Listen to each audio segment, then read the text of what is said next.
to billionaire mindset? Okay, guys, everyone on your feet, on your feet, on your feet. Guys, give him all your energy, all your love. Mr. Tim Herriage, everybody. Show me the money. What's up, everybody? Thank you for hanging out. I know it's hard. I know you want to eat lunch. I know you're waiting for A-Rod, so we're going to go fast. Pay attention. Listen up. We're talking about billions. Juvie, stand up. Where you at? Juvie, where you at? This young man, 21 years old. I coached him in Little League football for many, many years. He still calls me coach. He wholesales houses in Dallas. Sends me a text a couple weeks ago. I can't wait to hear you at Scale and Escape. Give that guy a round of applause. Because some of you are going to work for him one day if you don't change the way you think. You got to learn to skip the line. So you can pick. Do you want to listen to the lender up here, one of the leading lenders in America? Do you want to listen to a real estate investor that's bought 2,000 houses? Or do you want to listen to the executive director of a company that's privately owned that's already done $1 billion in transactions this year? It's up to you who you listen to, but they're all me, just so you know. It's a beautiful view, isn't it? We would all love to have that view. Business is perspective, because that sucks for that guy. Don't be that guy. You've got to learn to change the way you look at numbers, at math, at possibilities. You have to change the way you look at yourself. Which one of these is easier, A or B? They're the exact same. It's just math. Each one, it takes 1,000 times to get to the next one. But so many of you are really good at going from 1,000 to 10,000, 10,000 to 100,000, 100,000 to 1,000,000. But then you tap out. You tap out on your beliefs. You tap out on your effort. You tap out on your desires. You tap out on what you're doing. And you just can't do it. Like Elena talked about, it's just 10x. It's just 10x. And I remember when my wife and I got here, we celebrated it. It was cool to be a millionaire. It was really cool. And then this one happened on accident because we just kept doing what we were doing. We were leveraging. We were scaling. We were compounding assets and appreciation and growth daily in our lives. Now, we have this much in assets. I don't even know how many doors I have. It doesn't matter. To me, it's about assets. It's return on the assets, return on equity. Kent says money loves speed. In Blackstone, all they talk about, the only thing they talk about, return on equity, capital efficiency. If you only have so much money, you've got to make sure that that money makes you more money. You with me? Yeah. All right. Now, I can literally see a future in my life where I'm worth $1 billion. I will be a billionaire. No question, no doubt. I say it to myself. I say it to my wife. I say it to my children. I just said it to all of y'all. And once I say something, I got to do it. But the thing is there's nothing special about me. I had no advantages. I had no money. I had no connections. I had no real good advice. My family was divorced, and I had all the reasons to quit on myself. But I looked in the mirror when I was in the United States Marine Corps, and I didn't like what I was doing. Hoorah! Yeah! Semper Fi, brother. And I changed. So I was a Marine for 5 years, and I quit. I put my resume on militaryhire.com, became a project manager for a guy that was flipping houses in Dallas. After a year, I quit that. Became a buyer for one of those ugly house people. After a year, quit that. Partnered with the local hard money lender, built a 63-house portfolio, quit that. I'm a quitter. But eventually we sold those notes, and those notes were the springboard because those assets had grown and compounded. I had delayed gratification, and that springboard is still rewarding me today, and you'll notice a change, right? Except for 08 to 10, I was freaking miserable. I rehabbed 143 houses in 2007. My wife and I lost over $1 million in fourth quarter 07, a little over $1 million in first quarter 08, and by April 08, I had banks calling notes due. It sucked. It was miserable. But I came out of it. I started at REI Expo, sold that to Think Realty. It's now the Think Realty Expo.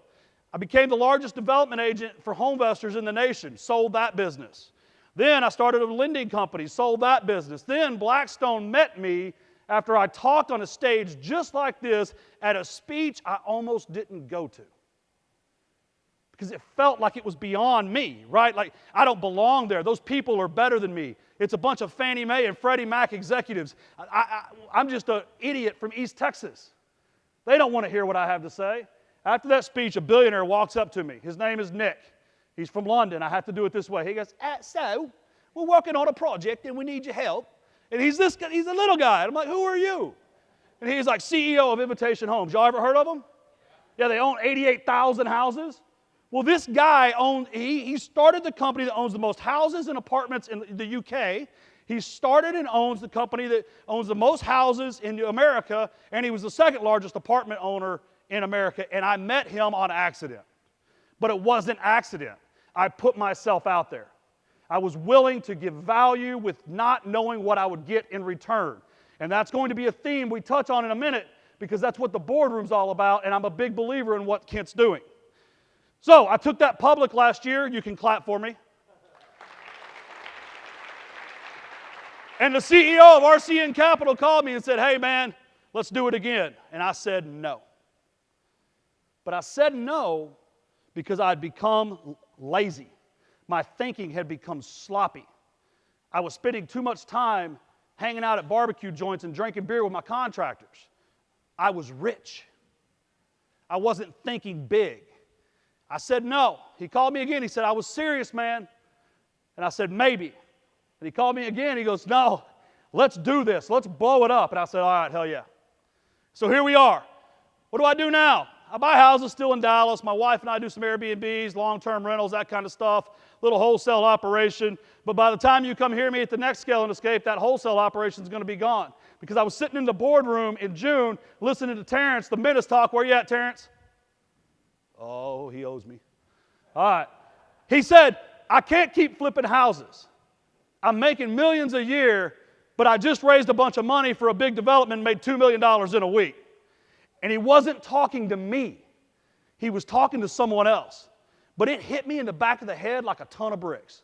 It's like, Tim, you can't be a billionaire if you keep doing $10, $20, $30, $40, $50,000 deals. You can't be a billionaire if you're only making $1 million a year. And that may sound ungrateful or whatever, but it's just facts, right? I have to level up the money I make because it's the only way I'll get where I want to go. Because like Ed talked about yesterday, I am the one in my family. I am the one that has changed the trajectory of the Herriage last name. That's right.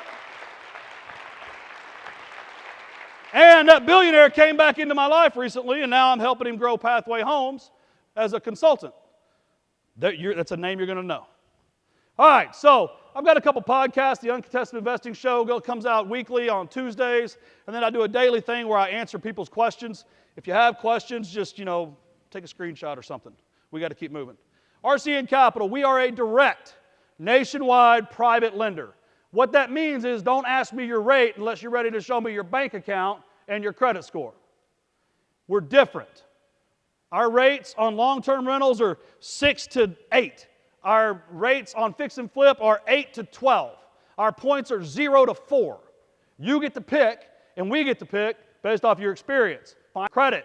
We give you more leverage, and we're going to talk about that in a minute. So if you want the super easy, lazy, hard money route that you'll never, ever, ever, ever get ahead on, keep doing that. We offer 100% financing. We give you more leverage, and we're going to talk about that in a minute. So, real quick, if you think you may actually need a loan in the next 60 days, take a screenshot of that. I'm going to show it to you again at the end, but we're offering a free appraisal up to $500 if you close a loan in the next 60 days. We're a great company. I'm very proud to be associated with RCN Capital. We just made the Inc. 5000 list for the second year in a row. It is hard to keep, thank you. It is hard to keep growing once you do $1 billion. You have to commit to it. I'm $900 million short for the year. I've got to hit $2 billion this year because I got to hit 5 next year. And then I got to hit 10 the year after that. And then I got to sell this sucker. I almost said a cuss word, but my kids are watching, so I got to be quiet. All right, so we got purchase loans, rehab, and fix and flip where you can borrow the money, the rehab money. We've got refinance, cash out, and rate and term. for single-family, multifamily, mixed use, fix and flip, long-term rental, and ground-up construction loans. I'm not going to get into LTVs, rates, and points because if you want to hear that right now, you missed the first part of my speech. We're nationwide. Above all factors, we look at your experience. We look at who you are, what you do, and your track record. And that's another thing I have to point on right now. The only thing you cannot buy in this business is a track record. You are only as good as you. You should document your track record. You should share your experiences on social media like Jen was just talking about. You should keep a spreadsheet. You should know what you made. You should know what you did. Because that track record is unique to Jesse. I can't buy Jesse's track record. I can invest with him. I can get part of it. But the minute we're not doing business anymore, I lost his track record. Your track record is your most valuable commodity in this business. It's what's going to get people like me and billionaires in the room to give you a lot of money. Trust me. What we don't do. If you live in the house, no. If you commit loan fraud and try to say, oh, well, I could call it a rental, no. Vacant land, no. Contaminated structures, no. People that come to us and don't have an exit strategy, no. I don't want to take the house back. As a lender, my job is to make loans, right? That's how I make money. They need to be profitable loans. So if I have to pay 6%, I need to charge you more than that, right? And I need to feel like they're going to get repaid. That's the big part of it. We're not a loan-to-own company. But there are no rigid lines. We can restructure your entities with you. If you need to bring someone with the right credit score in, you can go sit down with Prime, and I already had some great talks with those guys. You just have to, the low credit score person has to be below 20% ownership. All sorts of creative ways we can work with you on that. That's why I say we're a private lender. We want to have a conversation with you. We want to help you reach your goals, or at least let you understand what we can do so when you're ready, you can come back. There's that thing again. But now we're going to get into the important part. When will appreciation stop? Anybody guess? Never. Do you know why? Can we pay people less? Can you ever imagine a scenario where in America people make less money than they did the year before? Never. What about this? Can we get rid of all the money we printed? How does that work? Like we all have to pitch in and like tithe 10% for the good of the country? No. The politicians are just, they got the wool over your eyes. They're going to say the year over year went down and then all of a sudden, woo, we fixed it right before the midterms. That's my guess. But anyway, can we get rid of people? COVID couldn't. Look at it. That's from last year thinking it's not a good time to buy. You may be thinking your wide pandemic made more people show up. It makes no sense, does it? So you may be thinking, well, Tim, interest rates are high. You may be thinking it's not a good time to buy. You may be thinking you don't have enough money to go into the boardroom or the Billionaire boardroom or the accelerator program or any of that other stuff. Well, let's see what Warren Buffett has to say about that. Warren Buffett is widely known as one of the world's greatest investors. And while you may know him for his prowess in picking companies, it turns out that he's also pretty good at picking real estate. We sat down with him recently and asked him why he's selling his longtime vacation home in Laguna Beach, California.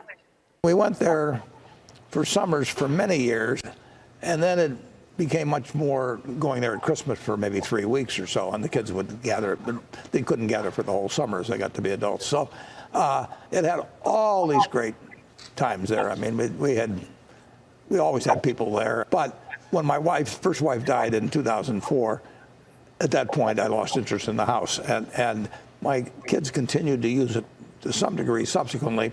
But now they've got other interests in terms of vacation spots closer to where they live or something of the sort. So the time has come to sell it. $150,000 to $11 million. That is a phenomenal growth. And as you said, this is just the listing price.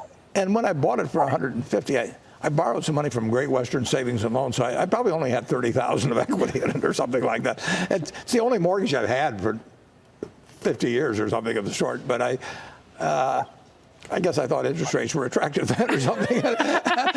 Why did you have a mortgage on it? You didn't need one, even in 1971, did you? Listen. Why did I have a mortgage on it? Well, I still thought I could probably do better with the money than have it be an all equity purchase of the house. You know, that $110,000 or $120,000 I borrowed, I was buying Berkshire then. Yeah, in fact, I was buying Berkshire constantly in the early 1970s. So Berkshire was probably around 40. Then I might have bought 3,000 shares of Berkshire or something like that with the proceeds from the loan. So that's $750 million now. $750 million yeah, instead of putting it into the house. Instead of having an all equity purchase, right? What about now? People can get a mortgage for 3.5%, 4%. Oh, you get a 30-year mortgage. It's the best instrument in the world because if you're wrong and rates go to 2%, which I don't think they will, but you pay it off. I mean, it's a one-way renegotiation. I mean, it is an incredibly attractive instrument for the homeowner. And you've got a one-way bet. Berkshire can't do that. We cannot issue a 30-year bond and have it so we can call it off tomorrow at par. No way. And yet, you as an individual can do it. It's a great instrument. For most people, their home is their most valuable asset. Absolutely. Is that the way it should be? Should be for a great many people. If you know you're going to live in a given area, or think it's very likely, for a considerable period of time, and you've got a family, I mean, the home is terrific. The home I live in now, I bought in 1958 here, and I wouldn't trade it for anything. I mean, it's got all kinds of good memories. The kids, it's home to them. It's home to their friends. I mean, if you find a house you like, and you're going to stay in the locale for a while, buy it with a 30-year mortgage, and it'll be a terrific. It's good for a family. How much of the home being a great purchase is reliant on being able to deduct your mortgage interest? Well, that certainly is a factor. I doubt very much that they take away the interest reduction in the end. I mean, all of these things come up and they're so easy to talk about, and then you try and do it. Now you got every home builder and realtor and everybody in the country pounding on your door if you're a congressman. We'll see. So there's a lot to unpack in that video. And I want to just take a minute. Like, does anyone here not know who Warren Buffett is? Okay. So he took an 80% loan when he didn't need an 80% loan, because he figured he could make more than the interest rate, right? And at that time, he was buying Berkshire Hathaway shares for $40 a share. So he estimates with the money he borrowed, he bought about 3,000 shares. So that 120,000 turned into 750 million. And it's 10, 10, and 10 or whatever, own 10 houses free, only turned into 11. Too many people get into real estate and they want to own houses free and clear. Too many people get into real estate and they buy some crazy thing that's 10, 10, and 10 or whatever, own 10 houses free and clear, make $10,000. Guess what? That's a shitty business. You're not going to make money. It'll be okay, but it's not scalable. On your balance sheet, if you don't know what that is, it's the thing that lists everything you have. You've got equity and you've got cash. Inflation's running at 9% right now. The billionaires that I do business with, that I know personally, are still leveraging everything they can leverage, especially right now. Some of you are from markets where, house prices aren't doing so well. But some of you are sitting on the sidelines. Some of you aren't leaning in to chaos and crisis. You're pulling back. And you have an ATM machine. Who here has investment property they own? Hands up. All right. So there's all the banks in the room. Everybody's got ATM machines, and they're not using them. Last year, when rates got down to 3.5%, my wife and I refied every dang house we had. Every single one of them. And we took that money and bought more houses. We took that money and invested in companies. We took that money and leveled up. You're sitting on dead equity and you don't even know it because it sounds really cool, right? But think about that. The Buffett home, it went up 7,233% in 50 years. So basically, I had to put a spreadsheet together. It only compounded at 9.25% per year. It's not that great. Now, the Berkshire Hathaway investment, what he did with the money he borrowed, right? He leveled up. He was investing, buying asset. This is the house my parents bought in the early 80s in Mesquite. And it's funny because this CNBC lady that probably rents her apartment, acts like it's like some great deal to do that over 50 years. Well, guess what? This is the house my parents bought in the early 80s in Mesquite, Texas. They bought it for $17,000. It's worth about $275 now, which is 8.25% compounded appreciation. So the difference is Buffett started with a bigger number, right? So if you do the math, you need to buy more houses because then you have a bigger number. And then annually they'll compound and compound and compound and compound. If you're sitting on less houses and you start with a smaller number, literally starting at 17 only gets you to 275. Starting at 150 and in 10 more years gets you to 11 million. If you compound it and look at the spreadsheet, it's amazing. 10 years ago, it would have been 5 million. Here's why. Once you get to 5 million, 10% is $500,000 a year. So it's the compound effect of taking massive action and amassing assets and building your balance sheet is the only way you will ever be able to take care of your family. You cannot take care of your family for $1 million. You just can't. There will come a time, my kids, when they inherit all the stuff I leave them, they'll be sitting at a bar or something and they'll say, "Can you believe my dad was buying houses for less than $1 million?" It's coming, people. You may not want to admit it. You may not want to look at it, but it's coming. So if you're sitting on equity, it's dead equity. It's not making you money. My plan, I refinance every single time I can. If I can pull $5 out of it and it doesn't cost me more than $5, I'm doing it. Number one, it's not income. It's debt restructuring. So you don't pay taxes on that money. So literally, you could pull money out of a house today and not pay taxes on it, and then pay 40 or 30 or I don't even know how much the boardroom is. I'd pay Kent whatever he asked me to. You could pay for the boardroom and expense that money because that's an expense. And by the way, I'm not a CPA or a tax person, so don't believe a word I'm saying. But what I do is I borrow money because that's a liability on my balance sheet. It's not income. It doesn't hit my P&L. And then I buy things that are going to make me money because I get to expense those things. It's the greatest thing you've ever done in your life. And if you're not depreciating your rental properties, you're a fool. So, cash flow. Cash flow's good. Rent houses don't make a whole lot of money. Multifamily does pretty well. Commercial does well. The stuff that Alex does with multifamily, self-storage kills it, right? But appreciation, compounded interest, compounded return. People don't understand appreciation as powerful as it is because they think at 9% or 3%, they don't understand it compounds. And it compounds, and it compounds. And it is just amazing what it will do for your net worth and your mindset. Once you do the math one day, like it's so fun. We do our little comps every year, right? And we look at our spreadsheet, and then you see, holy crap, I own $100 million worth of real estate. That includes multifamily and commercial and all that. But like, it's amazing. I remember the first time I saw that I was a millionaire. I was doing my little thing on the weekend and like adding up the loans and the values, and it was like, yay, it was so fun. But now when you look at it, the way we print money in this country, the way that money has to keep coming because there's more people that have to make more, right? People live longer, there's more of them, and they have to make more. So do you think things are getting cheaper? Hell no. Anyway, so I want to talk a little bit of a scenario. Imagine you've got a $200,000 house. Imagine that house has $80,000 in equity, and you've got $120,000 in debt. First, you have to investment properties.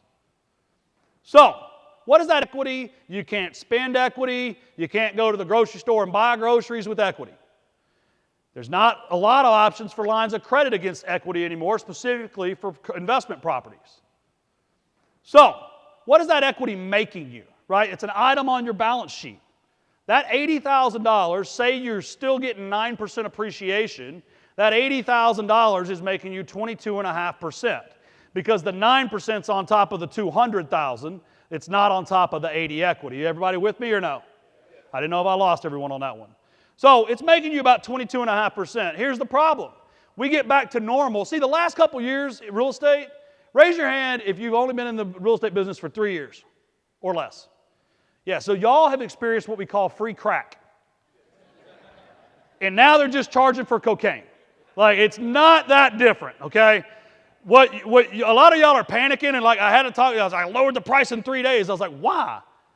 Well, twice in 3 days. Like, why? He's like, well, it hadn't sold yet. And I'm like, dude, like, we used to like wait 21 days and then look at the thing and then lower the price and then wait 21 days, and like y'all are in for. But say you got this house, right? That if we get back to normal where it's only appreciating at 3%, now you're only making 7.5% on that money. If you have a flat year, you make nothing. But you actually lose money. Because with inflation is a real thing, right? If you're not making a minimum of 2% compounded growth, you are sliding backwards. The equity, some of y'all are in some markets where these houses have dropped a little bit. You are getting slaughtered on your equity. You have a negative return. And you have to look at that. It's an asset you own. That equity is yours. If you can borrow at less than inflation, debt is cheaper than equity. Do you understand?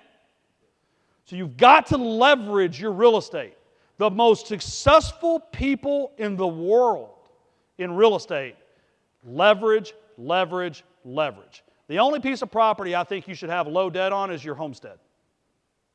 That's it. It's a liability. It's not an asset. These things, you should have as much debt as possible. You should scale, build duplicity, build redundancy, make it where you're safe. The more you have, the safer you are. That's just life. But think about it. If I take $40,000 out of that house, say I refinance at 80%, and I pay 7%. A lot of you in this room are thinking, well, 7% is a lot of money, Tim. It has been for the last 2 years. But Kent will tell you, when we all got in this business, you couldn't borrow at 9% from the bank for investment property. We're still at historically low rates. I think our floor right now on our 30-year fixed is 6.25. Historically, that's just an amazing rate for investment properties, specifically unlimited. Like, we can give you as many of these loans as you want. They're to your LLC. So say you pay that $5,000 in fees-ish. I don't know your credit and stuff, so I'm not going to get too much into that. Well, now you only have $40,000 in equity. You're not sliding back, though, because on your balance sheet, the other $40,000 is just now usable cash. Right? Your net worth did not go down. I guess it technically did by like the $5,000 in fees you paid. But now you have $40,000 that you can utilize. Now you have and look at what it does to your rate of return on the equity in the deal. Because see, the appreciation, you've got to remember this when you're looking at it. It's not on the equity. It's on the total asset value. So the less equity you have, the higher the return. Now, don't over leverage. Don't go be stupid. So we feel really good giving you a loan that can qualify on the rent you're collecting. Because rents are not going down. Values may a year or two, I mean, who knows? But rents aren't going down. So we feel really good giving you a loan that can qualify on the rent you're collecting. I only look at your credit score because I need to make sure that you pay your bills. Because remember the whole part about the loan needs to be repaid in order to make money? That's kind of important to me. So that's all I look at your credit score for. I don't look at your DTI. I look at what the property makes. Because that's all that matters. That's how you're going to pay me back. You're a professional investor. So you pull that money out, now all of a sudden you have doubled your return on equity. By borrowing more, what you have makes you more. Your return on equity is higher. And if you go down to 3% appreciation, you're still in double digits now. You're not down at that 7.5. It's literally double. And if you adjust for inflation, it's down to 36%. So it's like 250% more than you were making. It's just amazing. It is amazing the way it works. The power of leverage. Now, what do you do with $40,000? Invest in a syndication. One of the best business decisions I've made recently is start investing money with people like Dave Allred and Wags and some other people I know. Brad Sumrock spoke at the boardroom in Denver. I love investing with other people because it's leverage. I'm leveraging my time. I give someone I know, like, and trust my money, and they make my money work for me. And then when there's a problem with that investment, they call them, not me. And as long as I'm hitting the return thresholds that were my targets, I'm fine. Buy another house. Hey, right now, if you're in a market that is sliding down in value, I think you're a fool if you're not buying more houses. Buyer ends up in a neighborhood, lady comes out and says, get out of here, that house already sold at auction. He said, that house? He said, yeah. He said, how much is it? She told him. He's in Blackstone, started buying single-family houses in America. Billionaire has a flat tire, ends up in a neighborhood, lady comes out and says, get out of here, that house already sold at auction. He said, that house? He said, yeah. He said, how much is it? She told him. He said, how much can you build it for? And the number was higher than they were selling it for. And he was like, oh, well, there you go. Right? So labor's limited, materials are limited, land is limited, workers are limited, everything's limited. Right? New build permits going down like that, new listings going down like that. So if you can go buy a house for cheaper than you can build it, it's a fantastic investment. Because we're not going to start paying people less. Ever. You can level up. The only way you ever start making tens of millions instead of millions, or millions instead of thousands, is to change your game, right? And the only way you change your game in this business, it's so awesome, is through association with people that have done or are doing what you desire to do. And I'm going to keep saying it, and I don't get money if you buy the boardroom. But I've been doing this 20 years. I've now been to 2 boardroom meetings. I now consider Kent Clothier a friend. I've known his brother Chris for over a decade. I'm telling you, this room has already changed my life. After 20 years in the business, the room has already changed my life in 6 months. Because Terrence, who's now in the room finally, oh, there he is. Yeah, I called you out earlier. You weren't here. He said the one thing, right? And he wasn't even talking to me. He was talking to someone else. And I was just like, holy crap. That's right. Because my little wholesale business makes me $1 million a year. Woohoo. I'm not going to get to $1 billion with that. And it may sound ungrateful or whatever, it's not. I have an obligation to my family to do more with what I've been given. What Ed said yesterday was so true. You can buy more advertising. Right now, people are dialing back on their pay-per-click. Right now, all of a sudden, these lead generation companies are starting to cold call you. Right? Because all the wholesalers that never had to have any skill or discipline dried up. So now that they've got to keep paying for their Lambos. So they're trying to sell more stuff. Buy more advertising. Kent said this at the end of the boardroom in Chicago a couple weeks ago. Lean in. If you can put cash in your pocket now, you have the power to lean in. And when you have the power to lean in, you will get years ahead of the people that are sitting back. Like, the time is now is not just something that we say. It literally is now. Because this isn't going to last long. Capture market share like Brandon. Brandon is the most impressive boardroom member I've met yet. Sorry, Terrence. This dude sat down out of nowhere in Chicago, and the presentation he gave, you were just like, what the hell am I doing? I mean, this guy, 2,500 of this, and 1,000 of this, and 1,000,000 of this, and 1,000,000,000 of this. You're just like, what is he doing? Who is he? I'm just telling you. His story, though, is in 2008, when people like me got my tail handed to me and was losing money and pulled back, he doubled his advertising. And that one thing he attributes all of what he has right now is that he was willing to make that bet on himself. I think he said, I don't mean to misquote, I think he said he had $200,000 left and he put it all into advertising. Meanwhile, in 2008, I was just trying to beg for someone to help me sell a house. But that's the point. When you're in an environment like this and you invest in yourself and in your business and in growth and in capturing market share, and my Marines in the back taking the hill, right? It's time to take the hill. It'd be a great time to buy some equities. If you're not into that, it's a great time to raise money from people that are into equities. Because up 5% one week, down 7% one week. If you're into that, may be a great time to buy some equities. If you're not into that, it's a great time to raise money from people that are into equities. Because they're scared S-less. They don't know what to do. And it's just amazing. I was talking to Los last night.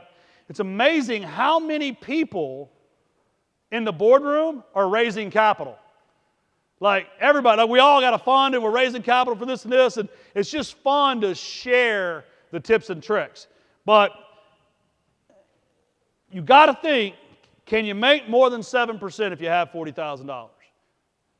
If you don't think you can, you definitely need to go to the boardroom because you'll see that you can.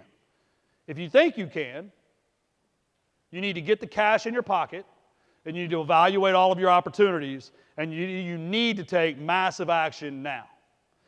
To help you do this, you have to imagine, I am the executive director. If I work on your loan file, I will screw it up. I have 38 loan officers. That's their job. They do it better than anyone else. We wire about $10 million a day out on investor loans. We close 30 to 50, no wait, was it? I don't remember. Like 50 or 60, 70 loans a week. I looked at it this morning. I need to do 900 million. This is not one of those things either that's like just for new customers. Could you put the QR code up there, please? If you're an existing customer in this room and you're borrowing money from me, QR code. Thank you. I'll let you have this deal too. And there's no commitment. You should get to know us. And if not us, someone else. You need to get your equity out now. Because if your market slides another 10%, guess what? You may not be able to pull that equity. I literally looked up best quotes about 30-year mortgage. And he popped up first. And I was like, well, there you go. I mean, if Buffett tell you to do it. And I found that on accident. I literally looked up best quotes about 30-year mortgage. And he popped up first. And I was like, well, there you go. I mean, if Buffett says it. All right, so I've got about 8 minutes left. That's my pitch. I think you're a fool if you don't join the boardroom, and I think you're a fool if you don't leverage every penny you can out of your real estate, as long as you make sure it passes the cash flow test. Now I want to talk to you about the most fun thing I've had in the boardroom. And I wish I could have been on that panel earlier today, but everybody in the boardroom gets tired of me talking. Don't be a sponge in life. Too many people sit in these rooms, and the first thing they do is they walk up and tell you what you can do for them. Be a giver. Pour into people. I have made tens of millions of dollars by helping people. I have made tens of millions of dollars by giving freely of information, knowledge, resources, connections. I have made a lot of money by knowing a guy. And it all started in the Marine Corps. You can say it every time, brother. It's good. Not hoo-ah, that's the Navy. Oorah is the Marine Corps. It's Turkish for kill. But anyway, in the Marine Corps, I was overseas in an operation that I can't tell you about, and we needed some immediate satellite imagery now. I pick up the phone, secure line, headquarters Marine Corps, Gunnery Sergeant Ben Luster answers the phone. Gunnery Sergeant Ben Luster had been my instructor 3 years ago at Intel School. Gunnery Sergeant Luster knew me because I got the Gung Ho Award. I was always on time. I was a good Marine. I did good things. I helped people. I performed. I had never asked Gunny for anything. But that day, he answers the phone when I got people in harm's way and I need it now. Gunny, it's Herriage. Hey, Herriage, how are you? Gunny, I need this, this, and this. You'll get it. I'm telling you, there is power in being in these rooms. Because when you pour into people and you give 10 times more than you take, people will literally in these rooms offer you things that you didn't ask for. I'm literally, the amount of opportunity on my plate just from 2 meetings, it's insane. The amount of opportunity on my plate from getting on a stage like this in September of 2013, it changed. I had never been to Manhattan. And I end up on the 43rd floor of Park Avenue in a room with ceilings like this, like full of mahogany, overlooking Central Park. It was insane. Felt like I didn't belong there. Felt like I was out of my element. But I went, I showed up, I've always shown up, and it worked. So if you're in this room and you're thinking about joining Boardroom, you need to talk to us about getting equity out of your houses. Because that equity, if we start going down in value, you're hosed. Because when you add inflation on top of depreciation of homes, you're hosed. That equity is losing. You are erasing your family's wealth. And that is about the most irresponsible thing I think anyone in this room can do. You with me? So, the last point I have, stop being selfish. Everybody always says it's who you know, not what you know. That's malarkey. That's my office line on the slide. That goes to voicemail. I forward that to my assistant. They get someone else to call you. You know who I am. You think I'm going to take all of your phone calls? No. That's my office line on the slide. That goes to voicemail. I forward that to my assistant. They get someone else to call you. If he calls me, I answer. If he calls me, I answer. He calls me, I answer. He calls me, I answer. Absolutely, I answer him. We had some Wagyu last night. The point is, it's not who you know. It's who knows you. And the absolute best way ever created to add value to people, to get people to like you, is to add value to their life. So I want you to try this during lunch. When you sit down with someone, ask about them. Ask about their family. It's called FORM, F-O-R-M. Ask about their family. Ask what they do for a living. Ask what they do for fun. Ask them why they do what they do. F-O-R-M. Family, occupation, recreation, motivation. Build real relationships. Because I promise you, I am a living, breathing example that just doing right and showing up and taking chances and not being selfish will propel you to be a billionaire. You can all be a billionaire. And if you don't think you can, you can't. If you think you can, you can. You hear me? So, there's the QR code. Y'all are about to go to lunch. Thank you for your time.